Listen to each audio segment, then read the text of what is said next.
Welcome back, food enthusiasts, to another episode of the Food Marketing Mindset Podcast. I'm your host, Holden Rouse, and today's adventure takes us to the dynamic world of social media marketing and strategic brand storytelling. Buckle up, because alongside me is my co-host, Doug Resh, who's ready to sprinkle his food marketing expertise into the mix. Absolutely, Holden. This episode promises to be knowledge for the senses. We're diving deep into the art of crafting brand narratives that sizzle, pop, and leave a lasting impression. And guess what? Our special guest today is none other than Rachel Helmer, the mastermind behind Shine Blume Creative. At Shine Blume, they blend strategy, creativity, and a dash of digital wizardry to make brands shine brighter. Rachel, welcome to the show. Hi, thanks guys. Thanks for having me. Yeah, we're pleasure to be with here today. And so let's jump right into it a little bit on the influencer marketing. You're obviously a creative strategist when it comes to influencer marketing. How do you approach finding the right influencers? You know, food brands, they really want to create strategy, and I think building this criteria of what to consider, how to select influencers, really to collaborate with in brands. How do you start with that? Yeah, so influencers can be a very impactful marketing strategy in social media marketing. And the first place you want to start is kind of where you would start with anything, is really getting a solid grip on your brand story and your audience as well, because that's really going to dictate everything, including the type of influencers that you want to work with. Once you have that dialed in really tight, you can then go back and look at, well, if this is my story and this is my audience, who are these people looking at in the digital world on social media? And that's going to really guide you as you search for the right influencers.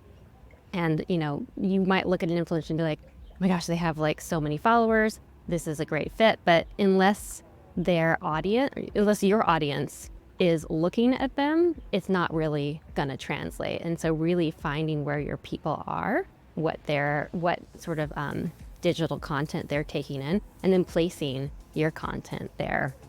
That's kind of the good place to start, I think. I appreciate that insight. And I think the difference between, there's a lot of trends of go big with these 1.5 million followers or more, right? Versus potentially a micro influencer campaign that might be more beneficial because, as you said, you're looking at where does your audience view and which influencers are they working with, right? So I think that's a good strategy to look at. Yeah, and that smaller group may have a following that even cares more that what the micro influencer is doing is more specifically catered to them, right?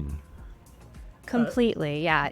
You don't necessarily have to be with the influencer with the most followers. You just need the right influencer. And if they have a very tight, macro or even micro following, I think that can convert even more. Is someone that, say you are like a food event and you are trying to get your event out there and get more eyes on it. Going with an influencer that specifically you can see they're attending events and they're around food or beverage and they have a really engaged audience when they're posting their content. You can see not only are they putting out beautiful visual content that aligns with sort of your vision of what the look of your brand is, but also they have people asking questions. Where is this event? Oh my gosh, this is great. I've always wanted to go. You really want those people, because when that person, if you align with them, ends up posting about your event, you're going to get those questions, which ultimately will lead to conversion for you.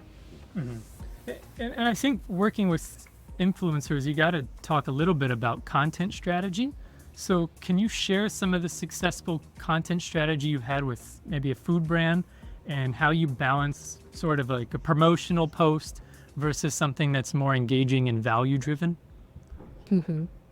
Yeah, I mean, I think if we're looking at the realm of an influencer, so you're creating this partnership with an influencer with it's kind of a twofold purpose. Like, you're wanting to get your message out there and reach their audience. But additionally, they're going to be creating content that ideally, if you scope out your contract with the influencer properly, you're then going to have access to this content that you can use ongoing. So go back to the example of the event. If this is a food event that you're having every year, obviously you're going to use it that year to drive traffic to that event. But then the following years as well, you're going to repurpose that content. And that's something you're going to want to bake into your contract with the influencer. What are the terms of that usage? Making sure you can use it year after year. Is there any kind of notation that has to happen in terms of providing credit each time it's used? Really ironing out all those details ahead of time is going to serve you as you go forward into months and years of using this content going forward. And so do you see a follow-up question on that? Do you see a big difference in terms of micro influencers and macro influencers leaning towards different variations within their contracts as well? It varies from influencer to influencer. Sometimes they never use contract. They're like, oh, you want to use a contract? And others are very well versed in it. I'm like one of those very hyper or organized people. And so I always like to have all the details and everything stitched up perfectly. I feel like it only serves you going forward. That way, in the future, there's not questions of like, are we allowed to use this? How are we supposed to use this? Who needs credit? Like, just take care of all those details ahead of time. And a lot of times, I think even when I've had an influencer that's not super familiar with doing a contract, they appreciate it because they're like, you're actually looking out for my, what's good for me as well. It's a way of saying like, we're making sure we're getting what we need out of this partnership, but we really want the influencer as well to feel like we're honoring them and giving them value in turn. I think that's a great way of putting together professional contracts of just what it is in the outright of what you're talking through, right? I think that's key to any relationship, right? And moving forward and knowing, okay, exactly what point, okay, this is what we're going to do, this is what we talked about, and then you have all of the basics of covering between the micro details of, like you said before, the platforms being used, and then also how often you can use it, and all of the indemnification that comes with and where it can contracts. be used is specific too, because a lot of times people are like, it's social's okay, but don't put that on your website. So make sure you iron out anything you might want to use that content in the future, and just getting clarity between all parties. And when I say contract, it doesn't have to be like, this is a super legal binding contract. We're like signing in blood. It's like, it could just be a scope, and everyone's agreeing, this is the scope. This is how we're gonna play together, essentially. No, I love that.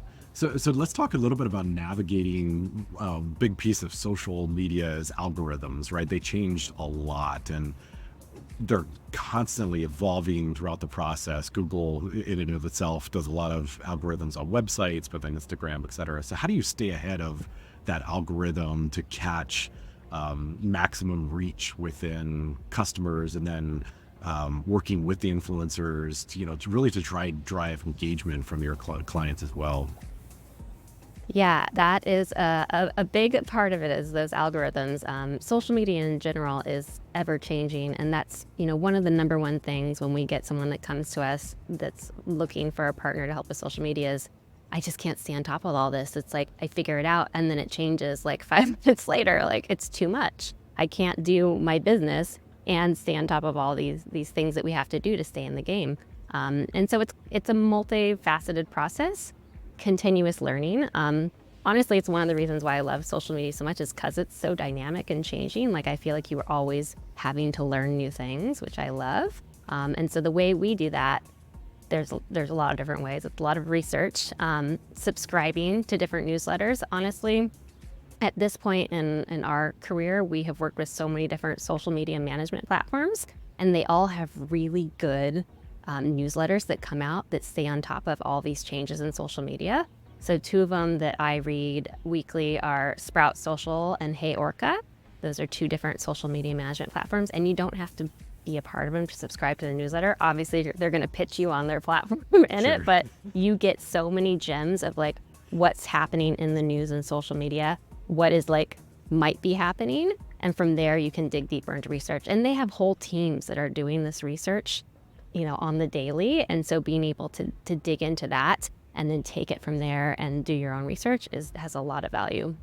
I was gonna say, following the social media platforms, as silly as it sounds too, is really valuable. So all of the social platforms, they have their own social platforms, or Instagram has their own, and the people that work at those platforms have their own channels.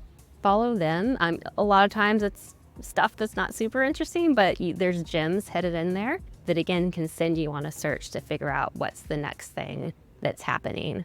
And then we have on our team internally, we always task one of our team members with monthly providing a what's new in social as well and doing our own dig. So between those three things, you can kind of stay on top of. And that's something we always provide to our clients as well, as we'll give them these gems that we've learned and then offer it as an option. Like, we're seeing this, maybe we should pivot and change our strategy to see if this helps us or not.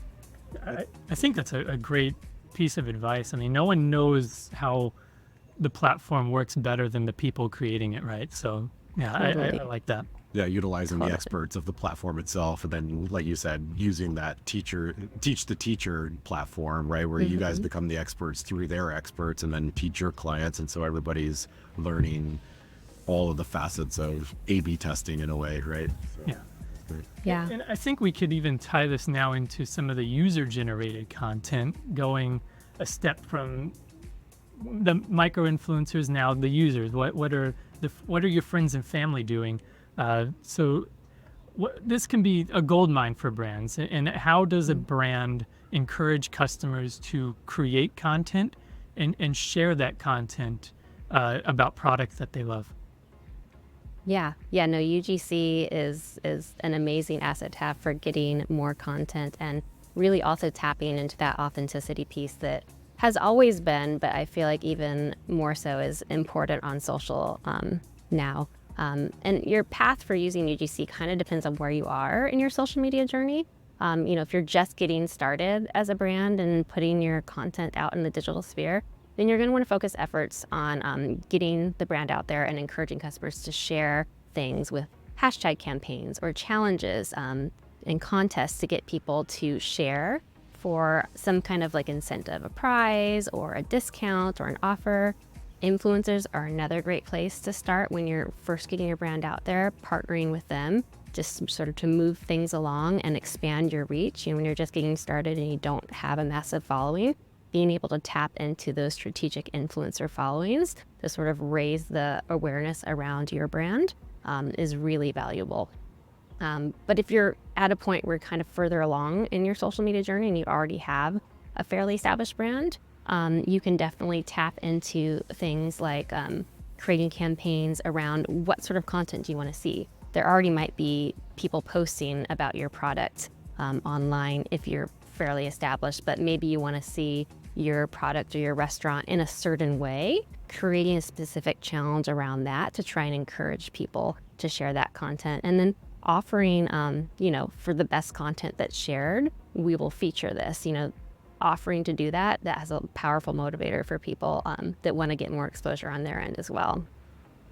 No, I think that's great. And I think, the big part of the UGC is being able to tell the right story, right? And so building that storytelling momentum, food, beverages, they have a really deep emotional connection with audiences, right? So trying to bring in memories and building all the connection with your brand, right, I think is key. So how do you leverage that in social media beyond UGC, right? Building that story.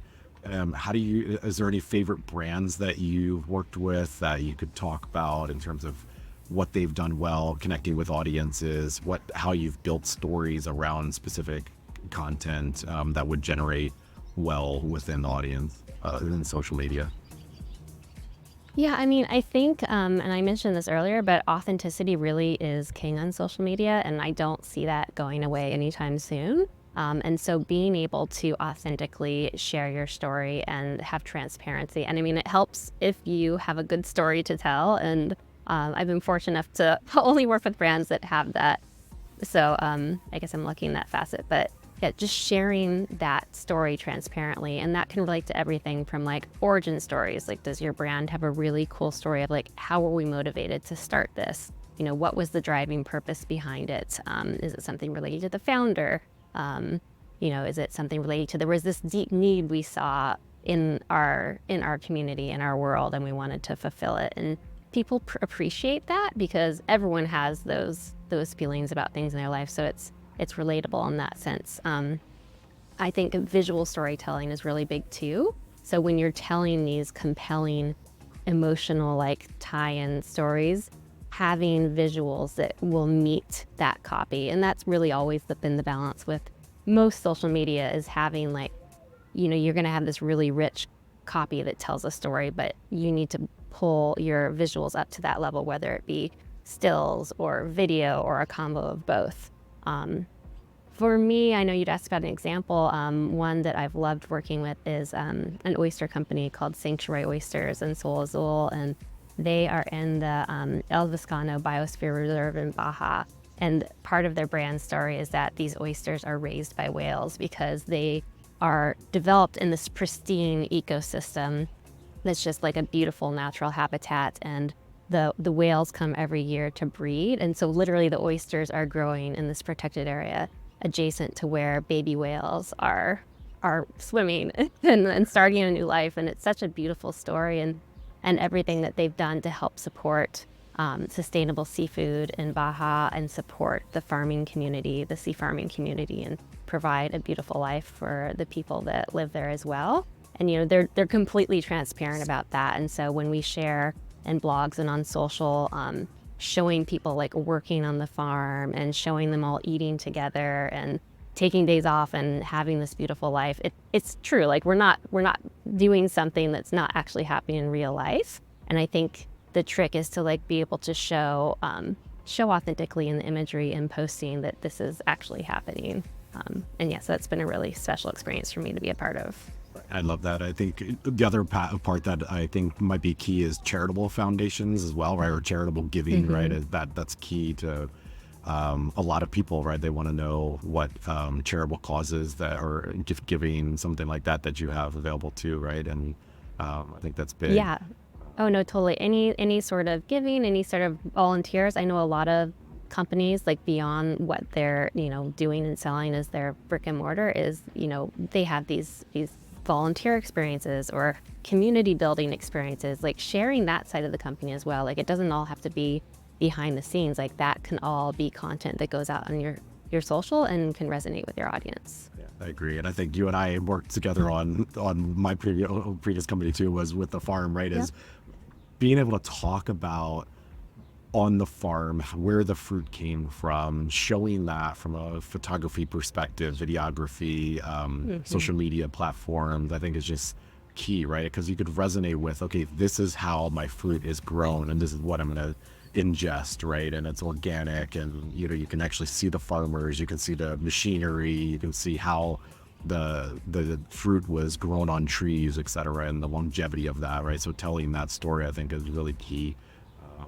100%. Yeah, no, I agree. Marketing. Yeah, I think these days people want to see mission-driven brands, and they want to see you doing that mission. And I think social media is a great place to leverage and show the world what you're doing, right?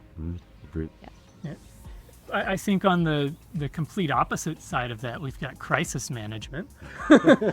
Yes. So sometimes social media crisis happens.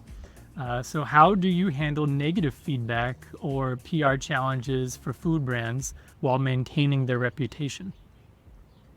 Yes, yeah, unfortunately, it is reality. So we do have crisis sometimes. And I think, the key really is, again, going back to that transparency and just being honest up front right away. And so responding quickly and calmly, which is hard when you're in crisis. So take a deep breath. And then, just quickly acknowledge the issue that's happening, be upfront about it, take it seriously, and then start to dig into your investigation, just to fully gather all the facts. Things happen really quick sometimes when you're in a crisis. So making that public announcement that, we're aware of this and we're handling it and we'll stay in communication. And then on the back end, really dig in, do your own investigation, do your fact checking to verify everything before you make any public statements. And then the whole time, just stay honest and transparent about what's happening.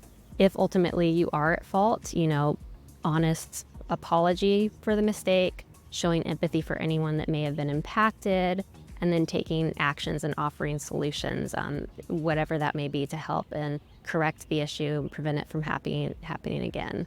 And then there's this ongoing monitoring that has to happen, and that is typical of anything with social media, is make sure your team is monitoring conversations that are happening, whether that be in comments and posting and direct messages and engaging and responding to customers just to keep it from escalating further into a negative conversation sphere.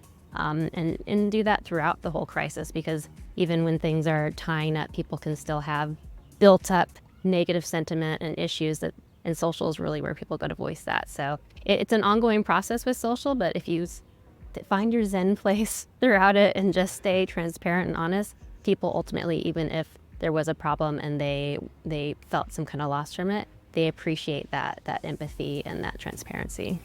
I think that's a good part of any campaign on negative feedback, right? Understanding that negative feedback, they're voicing their feedback for a reason, right? And most of the time they want change, right? And so that just accepting that and understanding that negative feedback is good feedback as well, right? And working within the confines of maintaining your reputation, but that not overstepping yourself. You see that sometimes in like Yelp reviews or what have you, where a business owner decides they have to respond, but then sometimes that response becomes negative in and of itself, right? And so just like you said, absorbing that and saying, okay, look, this person has a problem or feedback of some sort. Let's figure out how to manage this.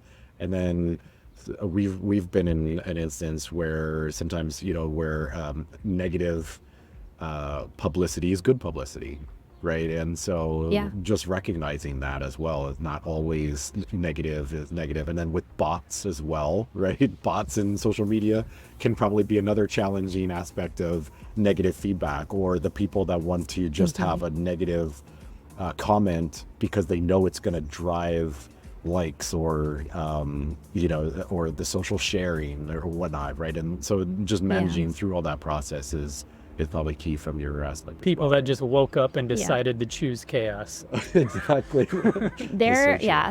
There's a lot of that, and unfortunately one of the hazards of growing in social media, and as you get a bigger following and more engaged following, is you're going to get some of this negative too. And so really being able to sort out what of that is authentic, there's an actual problem that we need to address, and what is just someone that's just not a nice person or not a nice bot.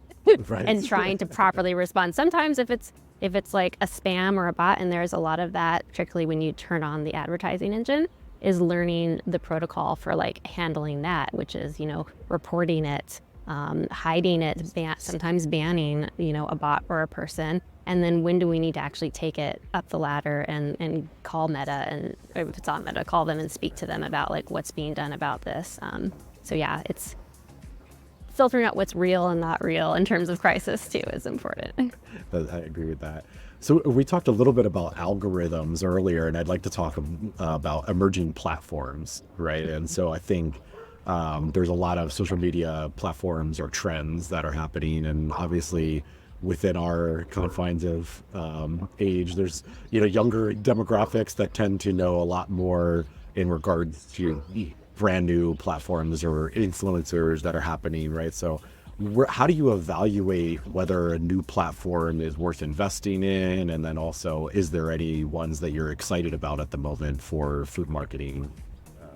Yeah, I mean, there's a ton that are coming out constantly, a lot of small platforms. And it's a lot to take in, but it kind of falls into that first bucket we talked about, where we're monitoring the algorithm, we're monitoring all these new things that are coming out. And with any platform that you go on, whether it's a new one that's coming out or existing, the key now, I think in the past, people were like, I have to be on all the things and like do all the things, and that's just what we need to do. But what we've really seen in the past year or so is that's not the right protocol. Like, you really need to go back to your brand story, your audience, find out where your people are, and that's where you should be, and don't go anywhere else. Like, put 100% into the platforms you're on, where your people are, and you really want to take time to like research and figure out where your audience is, whether that's on TikTok or Instagram or X, Twitter, LinkedIn, like figuring out where your people are, and then full scale put all your effort in there. And as new things come up, we can evaluate those and decide, what is the ROI on this? Do we really see this as something that, we're going to put X amount of time into investing content and visual and building it, are we seeing a return there or not? Or should we just keep pushing all of our stuff into these existing buckets we have? So I think really making sure you evaluate those is key. I haven't seen any platforms right now that I'm really feeling strongly about. There's a lot of like small groups coming out.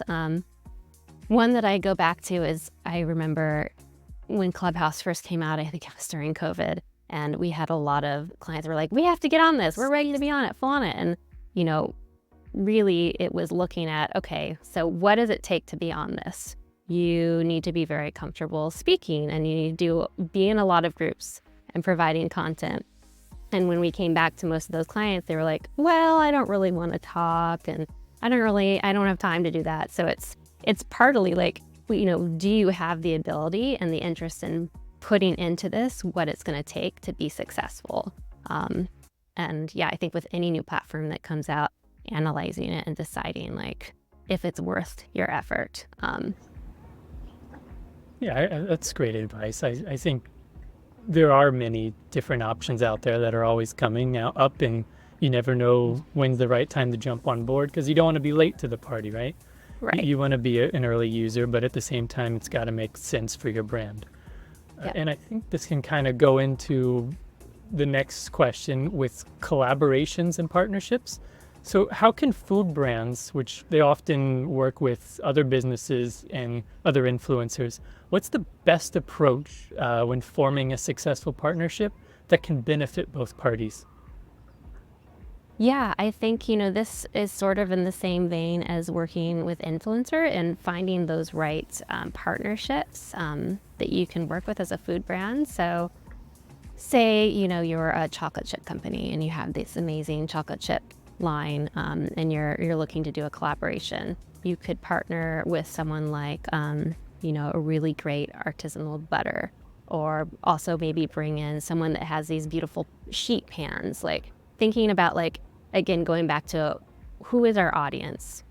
What are they doing? What are they taking in? Well, obviously, if you're chocolate chips, you probably are working with people that love baking. Maybe it's a mom that likes to make cookies, or it's someone that's just really into entertaining.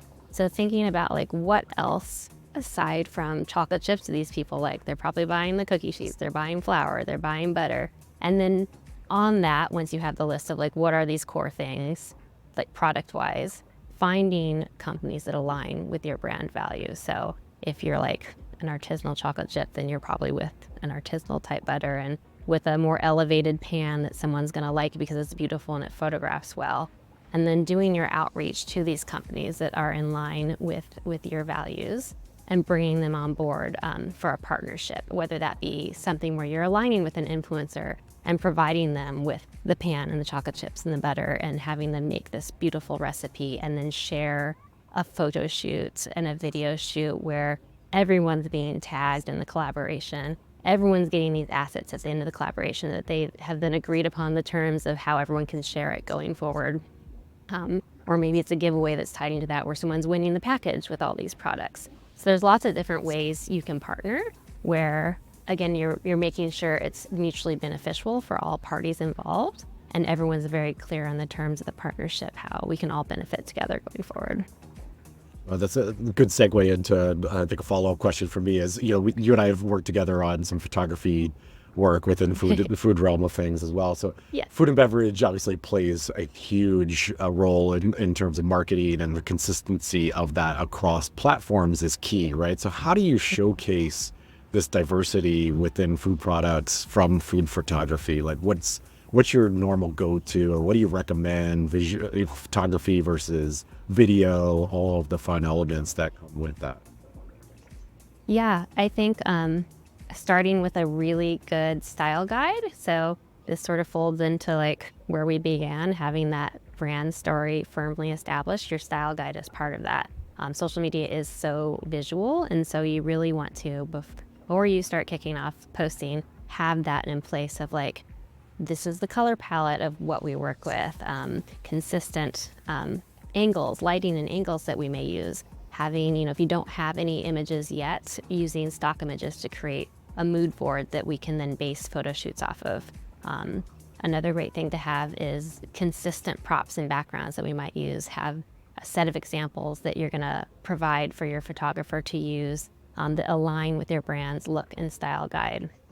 And then if you're using certain editing, having set filters and tools, and having this all documented ahead of time in something that can then be provided to your photographer, whether it's the same photographer you're working with or you have different photographers on different shoots, giving that to them so they then have a starting point to start to build that content off of, whether it's photographs or video. And then you always want to also make sure this is tied across beyond just social media. So I would say if someone's looking at your social media and your website, we want there to be a cohesiveness there in terms of style so that there's the same brand look story being provided. I think that's key in regards to wanting to make sure that there's consistency across the platforms and that food photography as well. And I think maintaining that visual consistency is a key element that people don't understand when it comes to social media platforms, and then also the photography and the video element. So, and it's subtle sometimes. It's like you might not at first glance notice it, but in terms of the psychology behind marketing, if it's off, people are going to notice. They're not going to notice why they think something's off, but it's going to trigger something in them.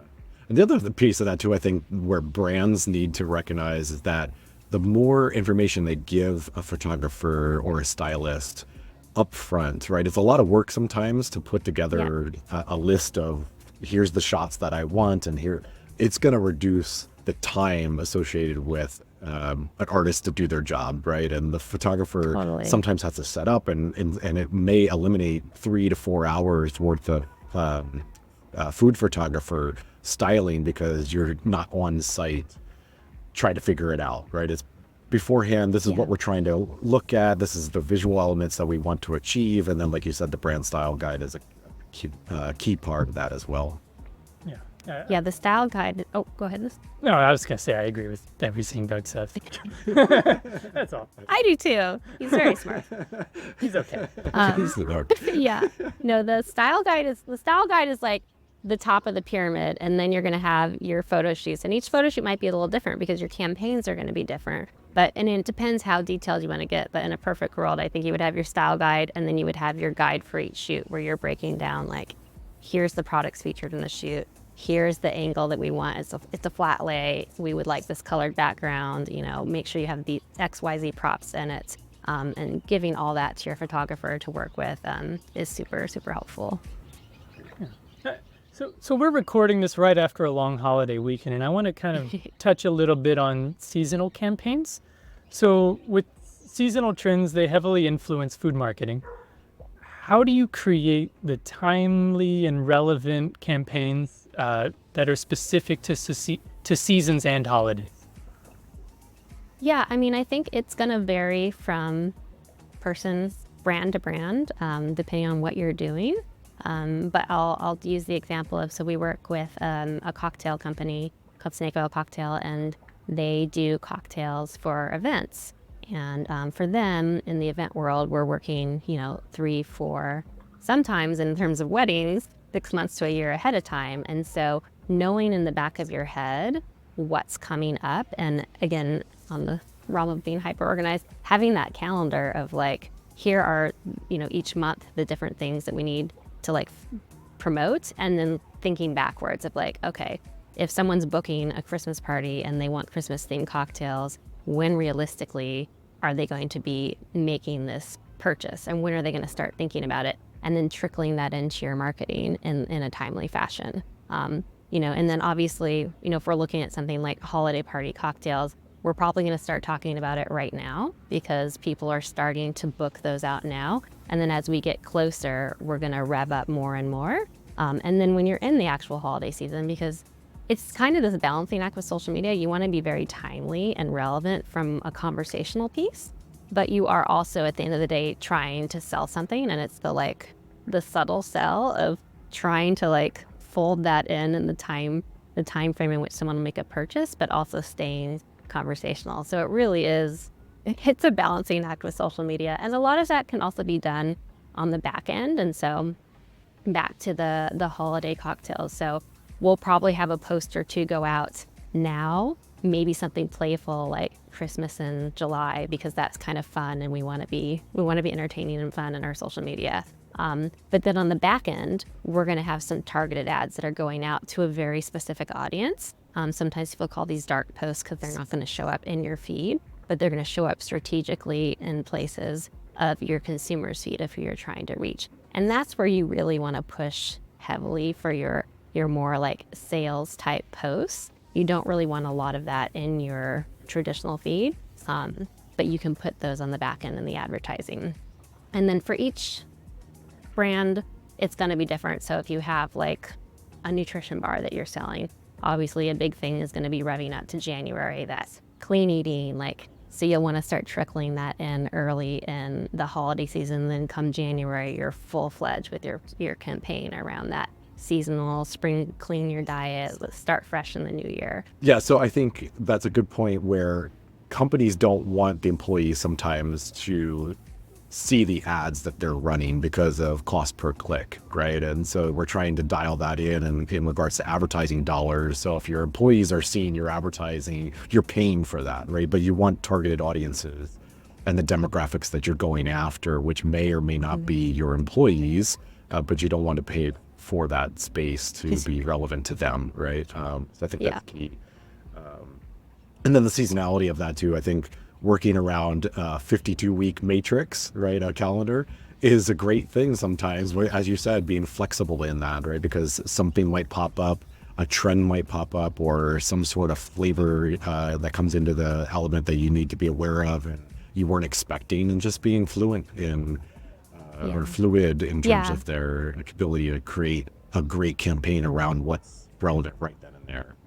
Yeah, and that ties to just developing content in general. I feel like, you want to plan ahead because we all have other things to do. And so we typically try to plan content. We're planning the calendar for the year of our goals and campaigns a year out. But the actual content that's going out every month, ideally you want to create that a month ahead of time and be working always a month ahead. That being said, that content needs to be fluid for that very reason you just brought up, Doug, is that, things are going to come up. You're going to win an award. You're going to have like a new product that you want to announce. Things that are timely will come up. And so having that content be fluid and move it around, and then you can fit in these timely things into that calendar. And I think the segue to this is really building that authenticity, as you said earlier, around a loyal community and this food brands, wanting to drive that essential audience that is key to strategies. So how do you recommend fostering the genuine connections, right? And again, driving engagement with followers, that's the hardest part, right? You can put content out on any platform, but driving the engagement to share or to like, and so other people see them, and then all of a sudden you start still building the social media followers growth. Yeah. I mean, a good thing to remember is your social media is not a website. It is a dynamic piece of your marketing. And so you're not just going to throw your content up there and walk away and be like, all right, we're done. Yay, we did a good job.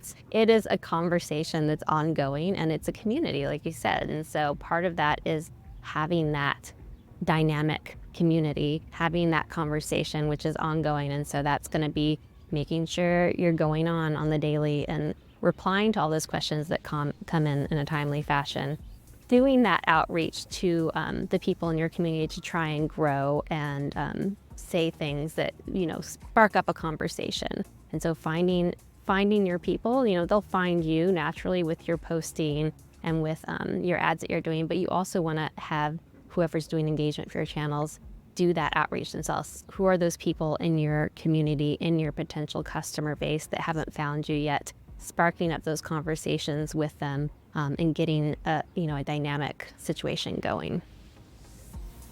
Yeah, that's really good advice. I love that. So Rachel, we've loved having you on today, and I want to wrap up with one more question.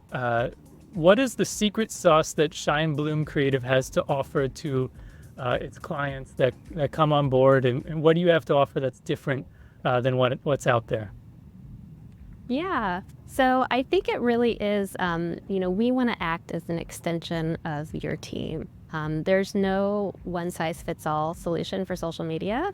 And I don't see that changing anytime soon. And so really when we come in with a company, we want to like do a deep dive into what you're doing and really figure out, where should you be? Like, obviously we could tell you to be on all the platforms and we could have a huge retainer and, that would be great for us, but we don't want to do that. We want our clients to be truly successful. And the trick to that is figuring out where your audience is, where are your time and your money best going to be spent to reach those people, and then really figuring out those dynamic campaigns that are going to resonate with them.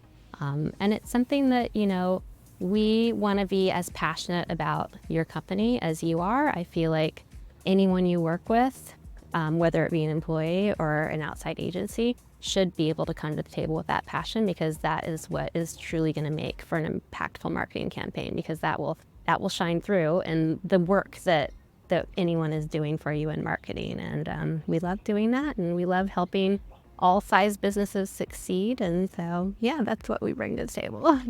Well, Rachel, we really appreciate you being here today. And, we had a nice balance of creativity, data-driven insights. And then I think, like you said, the global food brands, they want to approach marketing campaigns with local preferences, micro-influencers, macro-influencers, but they need to do it on the right platform, and then also great strategy behind it. So thank you for having us or being here today.